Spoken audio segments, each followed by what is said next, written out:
Assalamualaikum warahmatullahi wabarakatuh. Selamat siang Bapak dosen, selamat siang teman-teman semua. Saya Yunita Dutresiani. Kali ini saya akan membahas pemasaran internasional, tujuan dan kesempatannya. Masih banyak masyarakat umum yang tidak memahami seperti apa itu pemasaran sesungguhnya. Kebanyakan dari masyarakat awam mengira hanya ada satu jenis pemasaran, yaitu pemasaran yang biasa dilakukan sehari-hari oleh para pelaku bisnis di lingkungan sekitar mereka. Padahal, menurut ilmu atau teori ekonomi dan bisnis, pemasaran itu sendiri dikenal dalam dua jenis, yaitu pemasaran domestik dan pemasaran internasional. Pemasaran internasional. Pemasaran internasional adalah kinerja kegiatan bisnis yang dirancang untuk merencanakan, menetapkan harga, mempromosikan, dan mengarahkan aliran barang dan jasa perusahaan kepada konsumen atau pengguna di lebih dari satu negara untuk mendapatkan keuntungan. Tujuan pemasaran internasional adalah sebagai berikut. Yang pertama, memenuhi alasan atau produksi suatu produk, barang, dan jasa dengan mengidentifikasi permintaan asing yang ada atau potensial.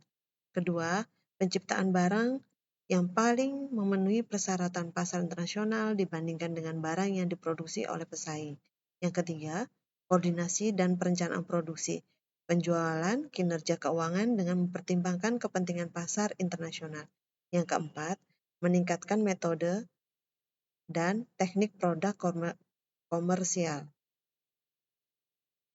Selanjutnya, tantangan dalam pemasaran internasional. Tantangan dalam pemasaran internasional ini sendiri ada 5. Yang pertama adalah kompetensi, hambatan hukum, perbedaan budaya, perilaku konsumen yang bervariasi, dan juga faktor ekologis. Kompetensi yang harus dihadapi oleh pemasaran internasional adalah kompetensi bisnis yang berskala internasional. Semisal Anda melakukan ekspansi pemasaran ke Australia sebagai seorang pendatang baru, tentunya akan dihadapkan dengan masalah kompetitor yang lumayan berat. Mengingat di Australia sendiri sudah banyak sekali bisnis yang berkembang. Kemudian yang kedua adalah hambatan hukum. Adanya hambatan hukum dari negara ataupun negara tujuan, setiap negara tentunya punya regulasi hukum yang berbeda-beda, termasuk aturan hukum tentang bisnis. Kemudian yang ketiga, perbedaan budaya.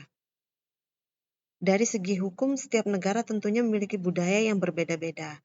Semisal di Indonesia terkenal dengan budaya adat ketimuran, sedangkan di negara Eropa lebih mengusung budaya adat kebaratan. Perbedaan budaya juga dapat menjadi sebuah tantangan tersendiri untuk melakukan pemasaran bisnis internasional. Kemudian, perilaku konsumen yang bervariasi. Perilaku konsumen yang bervariasi tentunya sebelum melakukan pemasaran internasional, Anda harus benar-benar memastikan apakah produk Anda sudah sesuai dengan kebutuhan, minat, serta tren yang berlangsung di kalangan masyarakat tersebut. Kemudian yang kelima adalah faktor ekologis. Faktor ekologis yang mencakup yaitu faktor cuaca, lingkungan, demografis, dan seterusnya. Aspek lingkungan juga menjadi salah satu pertimbangan penting sebelum melakukan pemasaran internasional. Berikut adalah contoh pemasaran internasional. Bisa teman-teman lihat, ini adalah produk internasional tetapi dipasarkan di Indonesia. Salah satunya adalah McD. Siapa yang tidak mengetahui perusahaan fast food ternama sekelas McD? Seluruh menu McDonald di Indonesia akhirnya dibuat khusus sesuai selera konsumen di Indonesia agar perusahaan ini mampu bertahan dan eksis di negara Indonesia. Kemudian perusahaan McD juga selalu memastikan untuk membuat resep dengan rempah-rempah khas Nusantara agar rasa masakan yang dijual sesuai dengan selera lokal. Berikut adalah Domino Pizza. Domino Pizza pun terkenal di Indonesia. Inovasi menu diposisikan Domino di garis depan untuk meningkatkan kesadaran dan minat branding internasionalnya. Permasalahan dalam pemasaran internasional. Hambatan tarif Hambatan tarif merujuk pada pajak dan bea yang dikenakan pada impor. Pemasar dari negara-negara tamu merasa sulit untuk mendapatkan keuntungan yang memadai saat menjual produk di negara tuan rumah. Kemudian kebijakan administrasi.